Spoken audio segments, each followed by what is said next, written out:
Jackson had been swiftly repaired, and he was happy with a new cylinder. Even Sir Topham Hatt came to see him. "How are you, Jackson?" asked Sir Topham Hatt. "I feel fantastic," smiled Jackson, "ready for anything." "So today," said Sir Topham Hatt, "you will be running on local runs with Gordon." Jackson wasn't sure who Gordon was, and he was very happy to work with another engine. At the sheds, Henry told the other engines about Jackson. "He broke down when I first saw him when I arrived at the mainland with Spencer," said Henry. Thomas and Percy were surprised.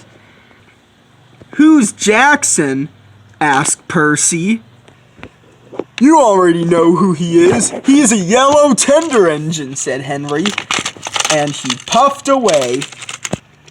"There's plenty of yellow engines on Sodor," said Thomas, "like Bill and Ben, for example." "And like Molly," said Emily. "Molly's also yellow. Didn't you notice that, Henry?" But Henry had already gone. "Oh, the indignity," said Gordon. Meanwhile, Gordon had the first express train for the day when Bill and Ben arrived. Gordon wanted to tell the twins about the new engine.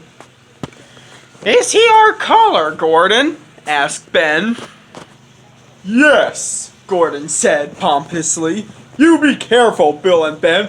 Don't think about me getting scrapped." "We're not going to torture you, Gordon," said Bill. "Don't worry. We're on our way to the main line for some overhaul or some sort." "All right," said Gordon. "Now you can go to the construction of the main line now." "Yes," said Ben. "Jack and Oliver and Max would be pleased to see this new load of ballast." And they puffed away. After Gordon's passengers were on board, Gordon set off for the countryside. Gordon whistled hello to another engine as they passed by. Soon, Gordon pulled into Brendam Docks, where Edward was waiting. "Did you hear how he whistled at me like that, Edward?" said Gordon. "It was that silly Jackson that Henry had saved from the mainland." "Most engines call that saying hello," inquired Edward. "Well, let me tell you what it's called," Gordon said. "It's called a taunt." "You wouldn't say that to a yellow engine, Gordon," laughed Edward. In that moment, it was time for Gordon to leave.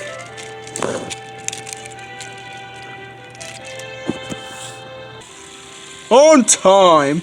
On time!" grumbled Gordon. "I'll do better than that. I'll be early." "Slow down! Slow down!" cried the coaches. They thought they were going to fly off the rails. Soon Gordon pulled into the station. At last, he was early. Oliver and his coach Isabel were waiting happily. "How far did you make it this time, Gordon?" asked Oliver. "As fast as I wanted," Gordon replied hastily. "But you have gave the coaches an uncomfortable ride, Gordon," Isabel said worriedly. "You should be careful next time. Oliver never goes fast, and I never get scared." "It's that what we said," Gordon said. "I have to get going now, Oliver." And he puffed crossly away. But Oliver didn't know what was happening to Gordon next. Come on, Gordon said furiously. "Hurry, hurry, hurry!" Suddenly, with a thunderous noise, Gordon began wheezing steam and slowing down. "Ouch!" cried Gordon. Gordon's driver and fireman got out and saw the smoke coming from Gordon's piston. "One of your cylinders is broken," said the driver. "Now you would have to go to the works." All the vehicles blasted their horns. "Gordon," said Trevor the traction engine, "why are you in my way?" Then Gordon was shocked that he had broken down on a level crossing. "Hurry up!" shouted Bertie. "We can't wait here all day," Butch said angrily. "Move, Gordon, move!" shouted Trevor. Trevor was getting very angry. At the sheds, Jackson was talking to Thomas, Percy, James, and Emily. "You are lucky engines," said Jackson. "Well, you're welcome to our railway," said James. Then Sir Topham Hatt arrived. He spoke loudly to Jackson. "Gordon has been broken down at the crossing," said Sir Topham Hatt. "Can you please take him to the works?" "Sure thing, sir. I'll do it," said Jackson, and he puffed away. Soon Jackson set off to the rescue. "Gordon, where are you?" whistled Jackson. At last, Jackson arrived at the level crossing.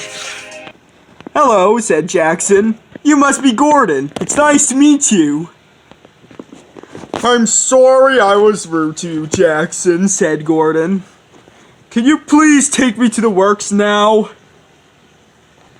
So Gordon was uncoupled from his express coaches, and Jackson took Gordon directly to the works.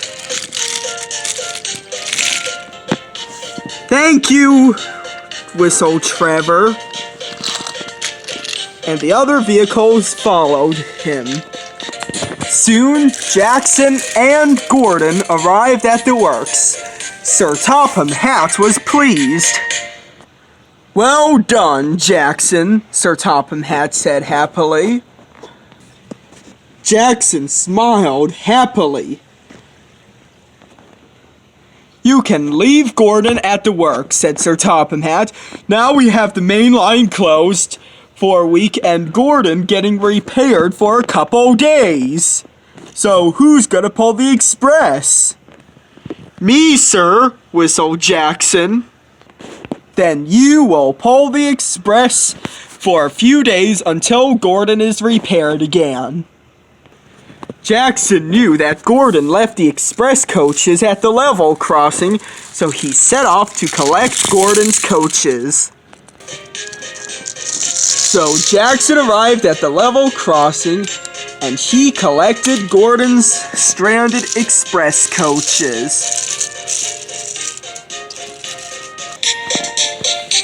Jackson was happy that Sir Topham Hatt gave him the most important job of all. He did it so well that James was jealous, but that's another story.